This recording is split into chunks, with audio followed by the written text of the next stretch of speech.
Bismillahirrahmanirrahim. Alhamdulillahirabbil alamin. Wassalatu wassalamu ala al-mab'uts rahmatan lil alamin. Nabiyina Muhammadin wa ala alihi wa ashabihi wa man tabi'ahum bi ihsanin ila yaumiddin. Amma ba'd.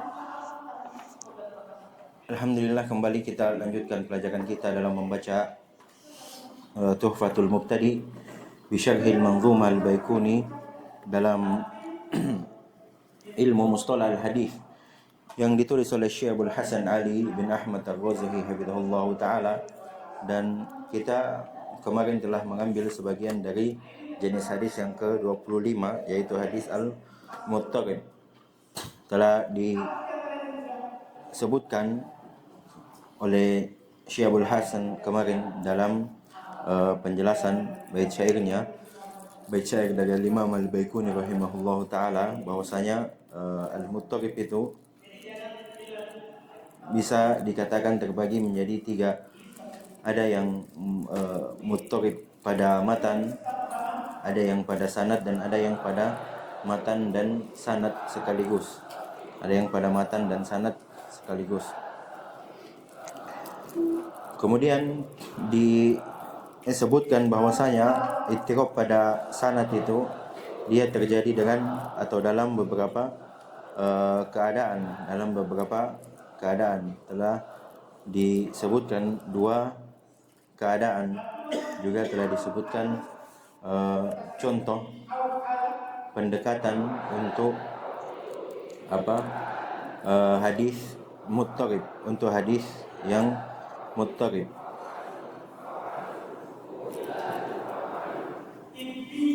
Dan selanjutnya juga akan disebutkan penyebutan contoh lain dari hadis muttarib yang bersamaan dengan jalurnya itu sama, yakni sama kuatnya, yaitu sama kekuatan jalurnya, sama kekuatan atau derajat rawi-rawi yang datang dari jalur tersebut.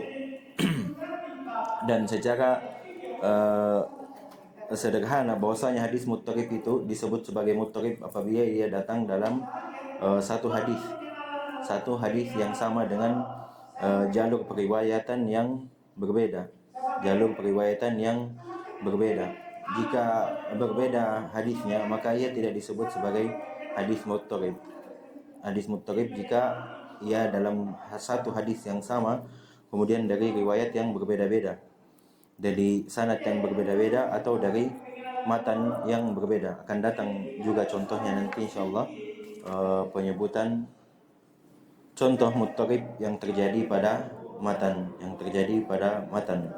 Kalau yang kemarin, contoh yang kemarin telah disebutkan oleh Syekh Abdul Hasan Ali bin Ahmad Ar-Razihi hafizahullah taala dalam hadis yang disebutkan, yang diriwayatkan dari Hammad bin Salamah dari banyak jalur.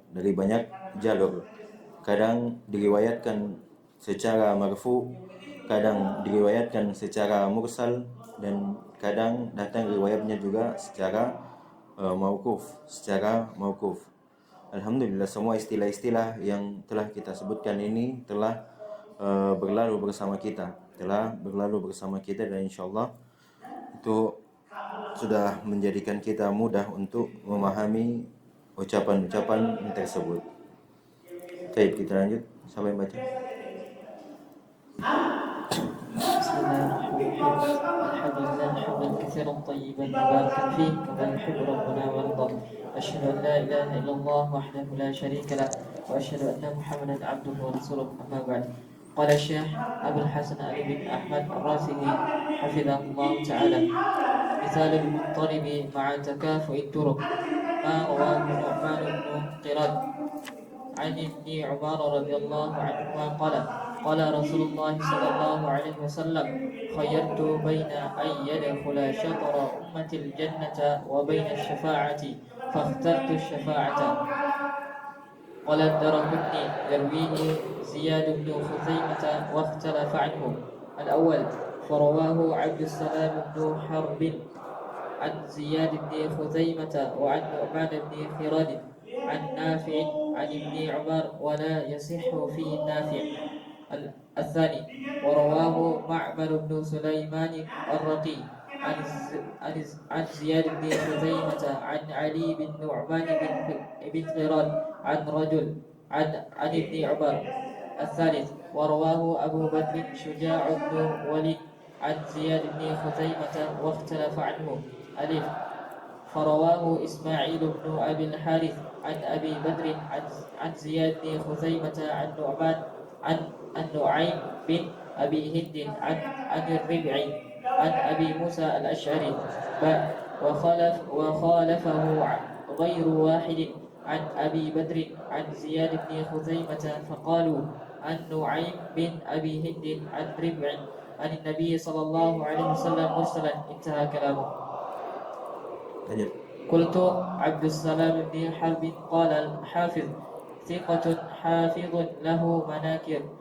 ومعمر بن سليمان الرقي قال ابن معين الثقة. وشجاع بن وليد قال الحافظ صدوق ورع له أوهام. Baik, selanjutnya kata beliau hafizahullah taala, misalul muttarib ma'a takafu'it turuq. Contoh hadis yang goncang muttarib bersamaan dengan takafu'it turuq, sama jalurnya. Maksudnya dari perkataan ini adalah sama kuat, sama kekuatan perawi yang ada dari turuq, dari jalur-jalur periwayatan tersebut. Contohnya adalah ma rawahun Nu'man bin Qurrat, apa yang diriwayatkan dari Nu'man ibn Qurrat, bukan Qurrat, an Ibni Umar radhiyallahu anhuma, beliau berkata Rasulullah sallallahu alaihi wasallam bersabda, khuyirtu baina ayyadkhula asyatra ummatil jannata wa baina syafa'ah fakhtartu asy-syafa'ah. Saya, kata Nabi sallallahu alaihi wasallam, saya diberi pilihan antara apakah saya memasukkan setengah dari umatku ke dalam surga dan atau syafaat. Saya diberi pilihan apakah saya memasukkan umatku dalam setengah dari umatku masuk ke dalam surga ataukah syafaat. Fakhtartu syafaat, kata Rasulullah sallallahu alaihi wasallam, maka saya memilih syafaat. Berkata Imam Ad-Darqutni, yarwihi Ziyad ibn Khuzaimah waqtalafa anhu. Hadis tersebut diriwayatkan oleh Ziyad ibn Khuzaimah dan diperselisihkan darinya, yaitu banyak jalur yang datang. Yang pertama, rawahu Abdussalam bin Harb, diriwayatkan dari Abdussalam bin Harb dari Ziyad bin Khuzaimah dari Nu'man ibn Qurrat dari Nafi dari Ibnu Umar radhiyallahu anhuma, wala yasihu fihi Nafi, dan dalam riwayat ini Nafi tidak sahih dalam riwayat ini. Kemudian riwayat yang kedua, rawahu Ma'mar, diriwayatkan dari Ma'mar bin Sulaiman ar-Raqi dari Ziyad ibn Khaythamah dari Ali bin Nu'man ibn Qurrat an rajulin, dari seorang lelaki, an Ibnu Umar radhiyallahu anhuma. Dari riwayat yang kedua. Yang ketiga diriwayatkan dari Abu Badr Syuja' bin Walid dari Ziyad ibn Khuzaimah waqtalafa anhu, berselisihkan padanya. Alif farawahu Ismail ibn Abi al-Harith, diriwayatkan dari Ismail ibn Abi al-Harith dari Abi Badr dari Ziyad ibn Khaythamah dari Nu'aim ibn Abi Hind dari Rib'i dari Abi Musa al-Ash'ari. Jadi beda sahabatnya di sini. Kemudian wa khalafahu ghairu wahidin an Abi Badr, dan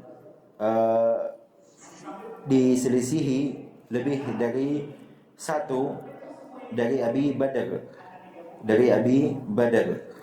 Jadi yang meriwayatkan dari Abi Badr selain dari Ismail bin Abi Harith itu banyak lagi dan diselisihi. Dari Ziyad ibn Khaythamah, di sini berputar hadis. Di sini madar al hadis, makhraj hadis. Faqalu, maka mereka berkata yang ghair wahid ini, An-Nu'aim ibn Abi Hind an Rib'i anin Nabi sallallahu alaihi wasallam. Jadi tidak ada penyebutan sahabat, tidak ada penyebutan Abi Musa al-Asy'ari, langsung dari Nabi sallallahu alaihi wasallam. Makanya disebut sebagai mursalan. Intaha. Itu selesai penukilan atau yang diucapkan dari Al-Imam Ad-Darqutni dalam bukunya Al-Ilal, dalam buku beliau Al-Ilal. Kemudian dikomentari oleh atau disebutkan oleh Syekh Abdul Hasan Ali bin Ahmad Ar-Razihi, qultu, saya berkata, kata beliau, Abdus Salam ibn Harb di riwayat yang pertama, qala al-Hafidh thiqah hafidh lahu manakir. Al-Hafidh Ibn Hajar berkata ia adalah rawi yang thiqah, terpercaya, hafidh lahu manakir, akan tetapi ia memiliki hadis-hadis yang mungkar. Itu Abdus Salam ibn Harb. Wa Ma'mar bin Sulaiman Ar-Raqi, riwayat yang kedua, Ma'mar bin Sulaiman Ar-Raqi, qala Ibnu Ma'in berkata thiqah, sama juga thiqah, kan, tapi yang mengatakan ini adalah Ibnu Ma'in. Wa yang ketiga, riwayat yang ketiga, Syuja' ibn Walid, qala Al-Hafidh bin Hajar berkata saduq wara'un lahu awham. Dari tiga jalur ini, ketika dilihat komentar atau ta'dil dari Imam Ahlul Jarh wa Ta'dil, sama derajatnya, takafu itu sama kekuatan derajat dari hadis tersebut, akan disebutkan oleh Syekh Ridhullah Ta'ala setelahnya. Lanjut sedikit. الطرق هنا شبه متكافئة، لهذا قال الدارقطني في العلل الحديث مضطرب جدا. Ini dia. At-turuq di sini, jalur-jalur yang disebutkan di atas tadi adalah shibhu mutakafiyah, hampir sama dari sisi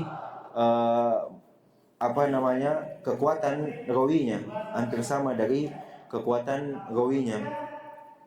Maka oleh karena itu Imam Ad-Darqutni berkata dalam bukunya Al-Ilal, al-hadis muttaribun jidda, hadis tersebut adalah hadis yang sangat guncang. Kenapa? Karena setelah diperiksa dari jalur-jalur periwayatan yang ada pada hadis yang sama, maka didapati rawi-rawinya tersebut adalah rawi-rawi yang hampir sama dari sisi kekuatannya, Berbeda halnya jika ada yang salah satu dari jalur tersebut ada dari rawinya yang mungkin lemah atau bahkan pendusta atau bahkan pemalsu hadis, maka itu tidak termasuk dalam muttarib. Itu bisa dirojihkan dan kita ambil yang rojih dan kita tolak yang marjuh. Sebagaimana telah disebutkan di sebelumnya, apabila sama atau apabila terdapat perbedaan dari sisi kekuatan rawi-rawinya, maka kita lihat, jika mungkin diterjih maka kita terjih, jika tidak maka kita tidak terjih. Itulah sebab adanya ittirab. Apabila bisa diterjih maka kita terjih, apabila tidak maka tidak. Dan kalau bisa diterjih, yang kita terjih adalah itu yang kita terima, dan yang tidak rojihnya itu yang kita tolak, sebagaimana telah disebutkan oleh Syekh Ridhullah Ta'ala. Jadi yang menjadi inti adalah ketika ada satu hadis, secara ringkasnya, ketika ada satu hadis kemudian ada banyak jalur-jalur yang datang, sementara rawi-rawi yang meriwayatkan dari jalur tersebut sama dari sisi kekuatan, maka disitulah yang disebut sebagai hadis muttarib. Adapun jika rawi datang beberapa jalur, kemudian salah satu rawi dari jalur-jalur tersebut adalah rawi yang lemah, tidak sama dari sisi kekuatan, maka tidak menjadi hadis yang muttarib. Kita tolak yang lemah dan kita terima yang kuat. Lanjut. itu muttarib dari sisi sanad. Pembahasan hadis hanya berputar pada ilmu mustalah hadis hanya berputar pada dua, baik itu pada sanad ataupun pada matan. Selanjutnya contoh muttarib pada matan. أما مضطرب المتن فمثاله ما أخرجه ابن ماجه وغيره من طريق يحيى بن آدم عن شريك عن أبي حمزة عن الشعبي عن فاطمة بنت قيس أنها سمعته يعني النبي صلى الله عليه وسلم يقول ليس في المال حق سوى الزكاة. ورواه جماعة عن شريك منهم الأسود بن عمرو كما عن كما Anil.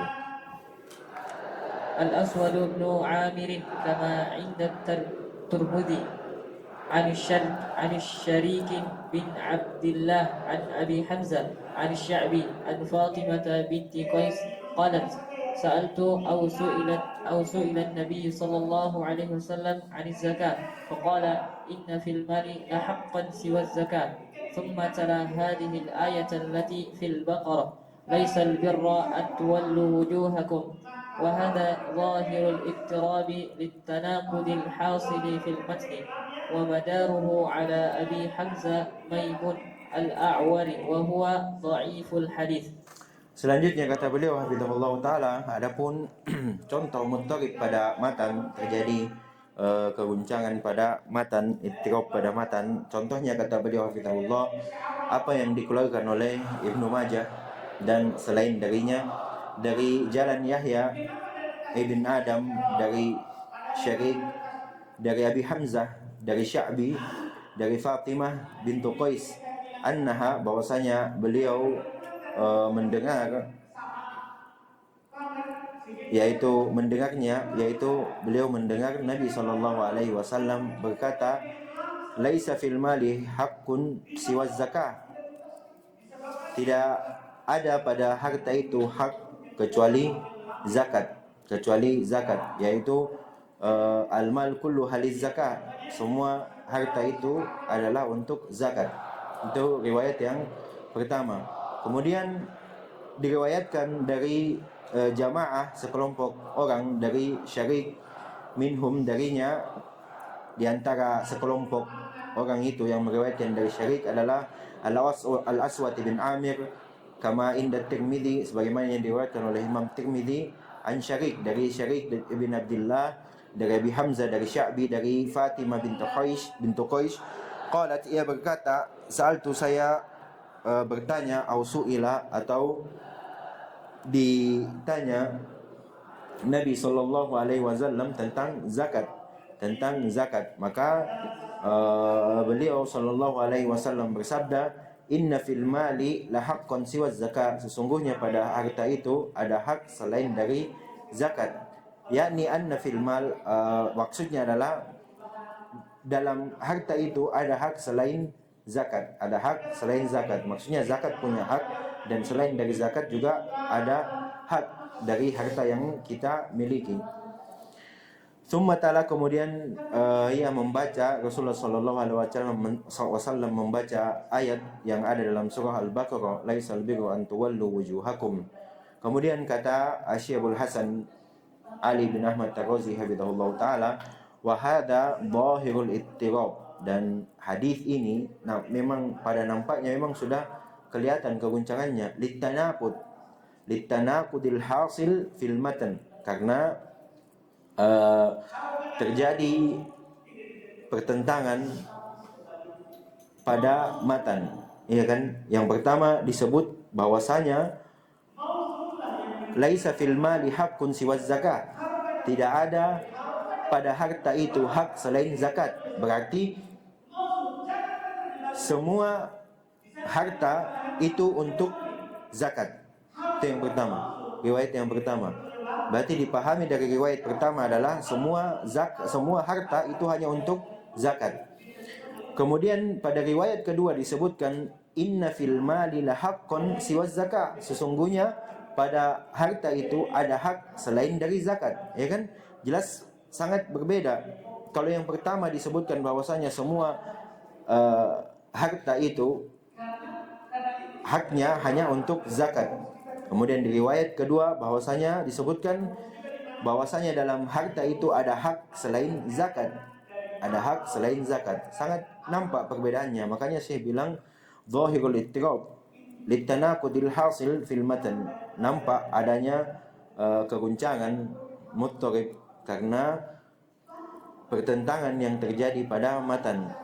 Yang pertama bilang semua harta itu untuk zakat. Kemudian riwayat yang kedua mengatakan bahwasanya pada harta itu ada haknya zakat dan ada juga hak yang selainnya. Ada juga hak yang selain dari zakat. Mungkin nafkah untuk keluarga dan selainnya. Dan selanjutnya kata beliau wa madaruhu ala Abi Hamzah Maimun al-A'war wa huwa dhaiful hadis. Mungkin ini sebab kegoncangannya. Perputaran atau makhraj hadis, sumber hadisnya adalah dari Abu Hamzah Maimun al-A'war wa huwa dhaif al-hadis, dan dia adalah rawi yang dhaif hadisnya. Lanjut. حكم المضطرب. اتفق علماء الحديث على أن الاختلاف القادح موجب لضعف الحديث لإشعاره بأن الراوي لم يضبطه ولم يتقنه، والاستشهاد به محل نظر في نوع الاضطراب. Ini yang tak kalah pentingnya untuk kita pahami dan juga menjadi salah satu hal yang paling pokok dalam memahami istilah-istilah dalam ilmu mustalah, yaitu apa hukumnya. Berkata beliau hukmul muttarib, hukum dari hadis yang muttarib. Sepakat para ulama al-hadis bahwasanya al-ikhtilaful qadih mujib li dha'fil hadis. Pertentangan yang al-qadih yang mencacati sebuah hadis, maka hal tersebut mewajibkan untuk dilemahkan hadisnya. Kenapa demikian? Li isy'arihi bi anna rawi lam yudabbit wa lam yutkin. Karena mensyaratkan bahwasanya rawi dalam hadis tersebut tidak ada dhabt padanya, dan ia tidak mungkin dalam periwayatannya, makanya dia mewajibkan untuk hadisnya dilemahkan. Itu secara asal. Adapun wal istishhadu bihi, adapun ia dijadikan sebagai istishhad, pendukung. Ya, adapun apakah hadis muttarib bisa dijadikan pendukung, maka kata beliau mahallu nazar, itu butuh ditinjau kembali apakah ia bisa dijadikan pendukung atau tidak. Apakah ia bisa dijadikan pendukung atau tidak, kata beliau butuh ditinjau kembali. Kesimpulan adalah hadis muttarib termasuk dari hadis yang dia memiliki cacat atau kelemahan padanya. Bagaimana telah disebutkan di awal bahwasanya hadis muttarib itu kembali pada abwabul ilal wa anwa'iha, dia termasuk atau kembali kepada bab pembahasan illah dan jenis-jenis dari illah. Intinya adalah hadis muttarib termasuk dari hadis yang memiliki cacat dan ia bisa digolongkan pada hadis yang lemah. Terakhir, المصنفات في المضطرب. الأول المضطرب في بيان المضطرب للحافظ ابن حجر. الثاني المضطرب في بيان المضطرب للدكتور أحمد بازمول. terakhir kata beliau hafizahullah al-musannafatu fil muttarib, tulisan atau karangan atau buku-buku yang ditulis yang memuat hadis-hadis yang muttarib. Yang pertama adalah al-muqtarib fi bayanil muttarib lil hafidz Ibnu Hajar, dan yang kedua adalah al-muqtarib fi bayani al-muqtarib, yang juga sama judulnya, tapi ini muasirin, ada di zaman kita, yang ditulis oleh Dr. Ahmad Bazmul, Dr. Ahmad Al-Bazmul. Kesimpulannya bahwasanya hadis muttarib ini adalah hadis yang termasuk diantaranya hadis yang ada tergolong pada hadis yang cacat, dan dia termasuk dalam hadis yang lemah. Sebagaimana yang sudah disebutkan di bab Al-Mu'al sebelumnya di hadis yang ke-24. Kita cukupkan dulu insyaallah. Subhanakallahumma wa bihamdika asyhadu an la ilaha illa anta astaghfiruka wa atubu ilaik. Walhamdulillahirabbil alamin.